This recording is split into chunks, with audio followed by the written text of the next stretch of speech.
Sa wakas, makikilala na po natin si Mary Grace Piatos. Mukha po yata kasi nakagawa na ng script itong kampo ni Sara Duterte kung sino ang lalabas na si Mary Grace Piatos.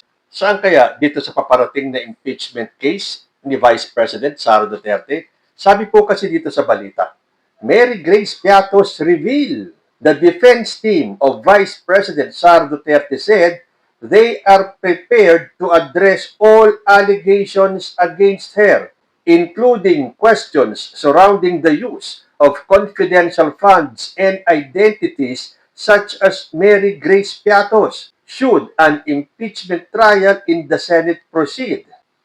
According to Attorney Michael Poa, spokesperson for the Vice President's defense team, they have consistently maintained that the accusations will only be answered in what they consider the proper venue, which they view as an impeachment trial. Sabi ni Poa, siguro parang cliche, pero parati na kasi nating nasasabi na sa appropriate forum at ito na siguro yung appropriate forum sa impeachment kung talagang maglabasan. Poa explained that details involving confidential funds are typically not disclosed publicly because they could endanger sensitive government operations. However, he said such information may be presented if the proceedings reach the impeachment stage. Sabi pa ni Poa, dito sa impeachment, kung ito man ang tamang venue, siguro mailalahad na natin kung ano. And we've been preparing for that din naman po as part of the defense team. Siyempre, gusto nating sagutin lahat ng yan para dun lang natin mapapatunayan na talaga namang walang basihan yung mga batikos na katiwalian laban sa Vice President. So, handang-handa na si VP Sara upang ilahad kung sino si Mary Grace Piatos sa impeachment trial. Sa haba naman ng panahon, hindi pa kayo makakagawa ng script kung sino ang lalabas na Mary Grace Piatos? Ilalahad nyo rin naman pala eh. Bakit hindi pa noon? Bakit naghintay pa kayo ng pangalawang impeachment? Dahil kaya itong panibagong impeachment ay hindi nyo na mahaharang? Lalo na at nabigo si Amy Marcos at si Rodante Marcoleta na makudita nila ang Senado at palitan at paalisin si Senate President Tito Soto? At doon sa nangyaring pagboto ng majority sa Justice Committee na dinismiss ang mga impeachment case ni President Bongbong Marcos, malamang sila din ang boboto para i-impeach si Sara Duterte. So kailangan talagang maghanda na itong grupo ni Michael Poa at malalaman na po natin kung sino si Mary Grace Piatos. Kaya lang, matapos ang ilang araw na sinabi nilang nakahanda na ang kampo ni Sara Duterte na ihayag kung sino si Mary Grace Piatos at ang balitang yan ay galing di umano kay Attorney Michael Poa, aba parang biglang nagkaroon ng laban-laban, bawi-bawi. Dahil ngayon, naiba na po ang statement ng kampo ni Sara. Kung nung mga nakaraang araw, sinasabi nilang handa na si VP Sara, pangalanan si Mary Grace Piatos, at sinasabi ni Attorney Michael Poa na sila ay nakaredy na. Aba, biglang nagbago ang ihip ng hangin.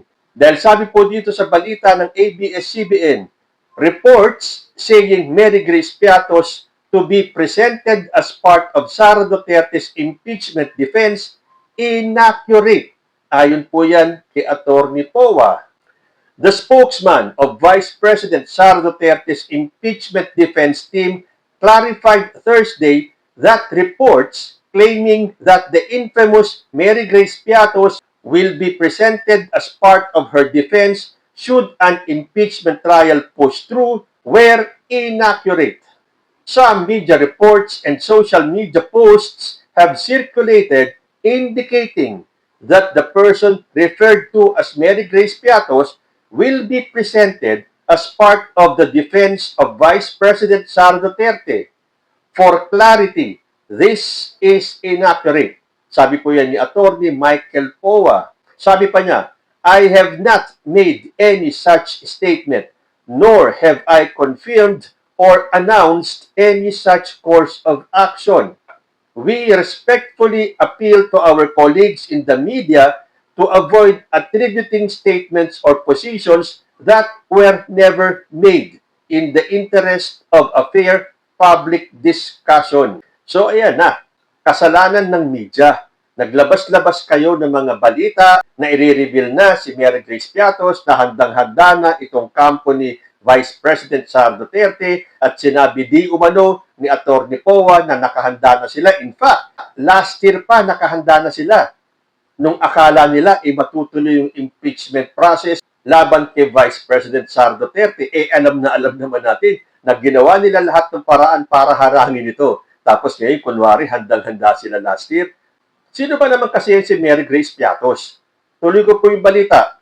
The name Mary Grace Piatos, one of the alleged beneficiaries of the confidential funds, was earlier flagged by lawmakers with the Philippine Statistics Authority confirming the person does not exist, having no birth, marriage, or death certificates. The Vice President's camp previously said the name could be a pseudonym. In an interview with DCMM Tuesday, Poa said the Vice President had long maintained that she was ready to talk about confidential activities of the Office of the Vice President and the Department of Education in the appropriate forum. Okay, sige na nga, pagbigyan na natin. Talaga naman daw gustong sagutin ni Sara Duterte yan sa proper forum. Hindi ba yung impeachment last year? Yun na nga ang proper forum eh. Ano pa kayang proper forum ang sinasabi ni Sara Duterte? Yan na nga, hinarang na ng mga Duterte senators. Hopefully, hindi na mangyari yan. Ngayon, i-refile na yung impeachment case ni Sara Duterte bukas, February 6. Pero teka, meron kasing lumalabas na balita na meron na silang ginawang drama o kwento tungkol dyan kay Mary Grace Piatos.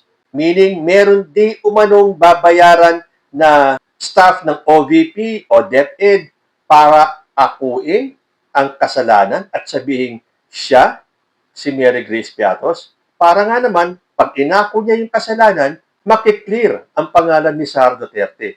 Gusto ko pong i-share sa inyo itong video ni Pebbles Talaquera kung paano niya inilahad ang balak gawing kwento ni VP Sara at ng kampo niya tungkol dito kay Mary Grace Piatos.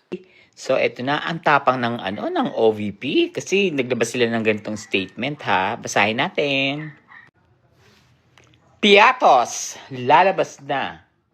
VP Sara Duterte, handa ng pangalanan si Piatos sa impeachment trial.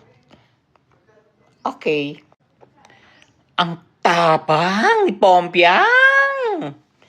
Handa niya na raw pangalanan kung sino si Mary Grace Piatos.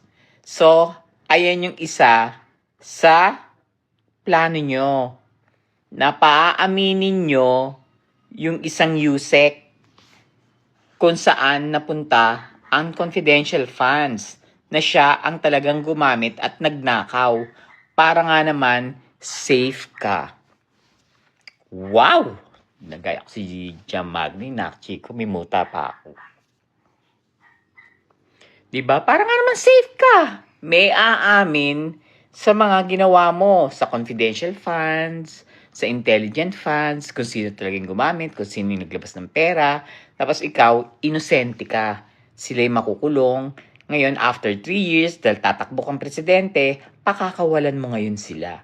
Magtitiis sila, pero para sa halagang 1 billion pesos. Diba? Aaminin mo rin lang naman pala at handa mo rin lang naman palang ilabas kung sino si Mary Grace Piatos. Pinatagal mo pa. Ginulo mo lang ang Pilipinas. Nagrally ka pa kung ano-anong pinaggagawa nyo, pinagbantaan nyo yung buhay ng presidente, pinagmumura mo, ilalabas mo rin naman pala si Mary Grace Piatos. Yung mga script nyo, alam mo talaga, naiinis ako sa scriptwriter nyo. Sa totoo lang, sa salamin ko lagi nahuhulog. Ang eksena nyo dyan, ilalabas nyo si Mary Grace Piatos, siya yung gumamit ng confidential fund. Tapos sasabihin mo, hindi mo alam na ginamit yan. Chururut-chururut. Pompiang. Mamulot ka ng basura, hinihintay ka dito. Umuwi ka dito. Hindi ka vice president sa The Hague, may pinuntahan pa to eh. Ipopost ko mamaya. Hindi ka dun vice president. Dito ka vice president. Sa Pilipinas ka vice president. Ha? Tandaan mo yan. Dito ka vice president. Yung ilalabas yung Mary Grace Piatos. Yan yung pinost ko na may chance eh. May chance. Yung pinost ko may chance na tama ako. Na may binayaran kang 1 billion. 1 billion na USEC sa DepEd. 1 billion na USEC sa OVP na aamin na sila yung gumamit ng funds. Para nga naman, ligtas ka. Pero hindi ka pa rin maliligtas dun kasi responsibilidad mo yan eh. Ikaw yung head. Bakit hahayaan mo na gamitin nila yung funds? Mukha kang pera, girl. Hindi pwedeng hindi liligtas sa'yo kahit 5. Hindi ka nga naglalabas eh. Puro funders. Puro funders ang naglabas ng pera sa panggugulo mo. Sana dyan si Tebes yung 1 billion. Kalbo. Tigilan mo ako. So, abangan natin. Abangan po natin kung ano magiging eksena din sa paglalahad niya kung sino talaga si Mary Grace Piatos. What about sa Department of Education? Sino siya, no? May mga pinangalanan ka ba doon mga kakaiba? Wala. Yung USEC na lang mismo ang amin. Okay, go. Kwento nyo yan eh. Pero galingan nyo ha. Kailangan hindi kayo maputasan. Ayaw mo naman pala ma-impeach. Gaga ka. Di sana nagtrabaho ka. Yun lang yun. Bobo. Chirurut. Tasak. Be. Blue na naman yung ano ko. Dila. Kasi naman, damdaming eksena. Amin din pala kung sino si Mary Grace Piatos. Pero kasya naman talaga yung nagnakaw. Ayan, hindi ba? Parang kung pakikinggan ninyo yung kinuwento ni Pebbles Talaquera, aba, posible ngang mangyari. Pero siyempre, malalaman po natin yan sa mga susunod na araw kapag natuloy na yung impeachment case laban kay Vice President Sara Duterte.